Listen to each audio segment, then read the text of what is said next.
10 seconds left. 5 seconds left.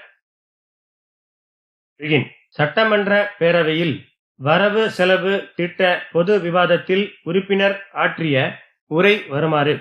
மாண்புமிகு பேரவை தலைவர் அவர்களே, இந்த மாமன்றத்திலே முன்மொழியப்பட்டுள்ள நிதிநிலை அறிக்கை நம்பிக்கையை விதைக்கிற அறிக்கை என அனைத்து பத்திரிகைகளும் பாராட்டியுள்ளன. அதற்காக இந்த அரசை முதற்கண் பாராட்ட விரும்புகிறேன். இது தொடர்பான எனது கருத்துக்களை இந்த மன்றத்திலே பதிவு செய்வதில் பெருமகிழ்ச்சி அடைகிறேன். முதற்கட்டமாக மகளிர் உரிமை தொகை குறித்து பலரும் இங்கே பேசினார்கள். இந்த திட்டத்தின் பெயரையே உதவி தொகை என இல்லாமல் உரிமை தொகை என்று வைத்திருப்பதற்காக நான் மாண்புமிகு முதலமைச்சர் அவர்களை பாராட்ட விரும்புகிறேன்.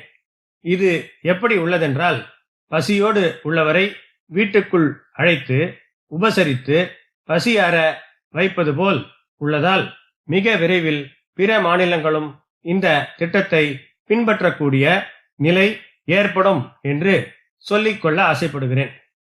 அடுத்தபடியாக தமிழ்நாட்டின் பண்பாட்டு அடையாளங்களை மீட்டெடுக்கும் முயற்சிகளுக்கு எங்களது கட்சியின் முழு ஒத்துழைப்பை வழங்குகிறோம் என்பதை இந்த நேரத்தில் பதிவு செய்வதில் மகிழ்ச்சி அடைகிறேன். அதன் அங்கமாக சோழர் கால அருங்காட்சியகம் அமைக்கும் அரசுக்கு எனது பாராட்டுகளை தெரிவித்து அதை எங்களது தஞ்சை மாவட்டத்திலேயே அமைக்க வேண்டும் என்று கேட்டுக்கொள்ள கடமைப்பட்டுள்ளேன். மூன்றாவதாக, இந்த நேரத்தில் இன்னொன்றையும் நினைவுபடுத்துவது எனது கடமை என நான் கருதுகின்றேன். அதாவது, தமிழ் இலக்கியத்தில் பௌத்த மற்றும் சமண காப்பியங்களுக்கு உள்ள பங்கை வெளிப்படுத்த மாமன்ற உறுப்பினர்கள் ஆதரவு தர வேண்டும்.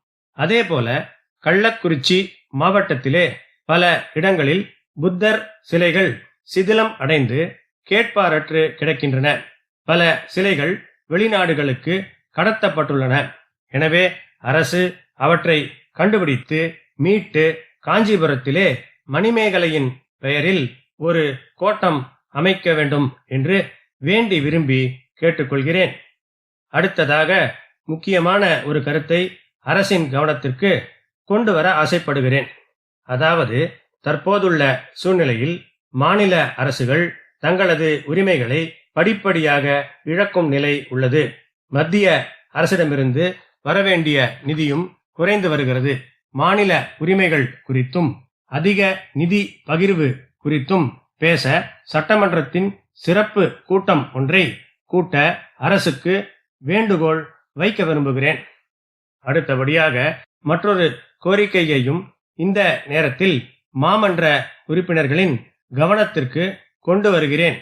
அதாவது, தற்போது சமுதாயத்தின் அடித்தட்டில் உள்ள ஆதி திராவிடர்கள் மற்றும் பிற்படுத்தப்பட்டோருக்கான சிறப்பு பள்ளிகள் அந்தந்த துறைகளின் கட்டுப்பாட்டில் இயங்கி வருகின்றன. அவற்றை முழுமையாக பள்ளி கல்வி துறையின் நேரடி கட்டுப்பாட்டுக்குள் கொண்டு வந்தால் அந்த மாணவர்களின் நலன் மேம்படும் என்று உறுதியாக சொல்லிக்கொள்ள விரும்புகிறேன்.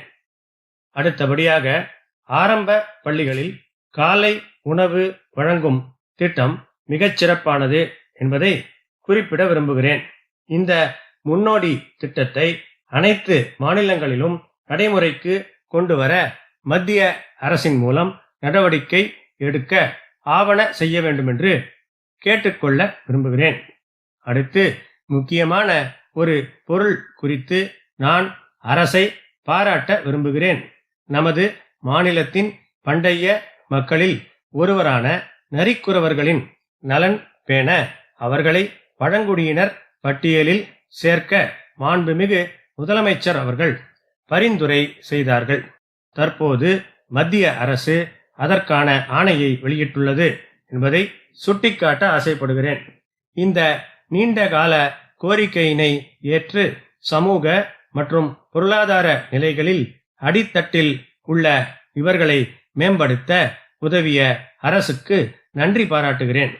மாண்புமிகு பேரவை தலைவர் அவர்களே, நான் தெரிவித்துள்ள கருத்துகள் மீது அரசு உரிய நடவடிக்கை எடுக்கும் என்ற எனது நம்பிக்கையை தெரிவித்து இத்துடன் என் உரையினை நிறைவு செய்கின்றேன்.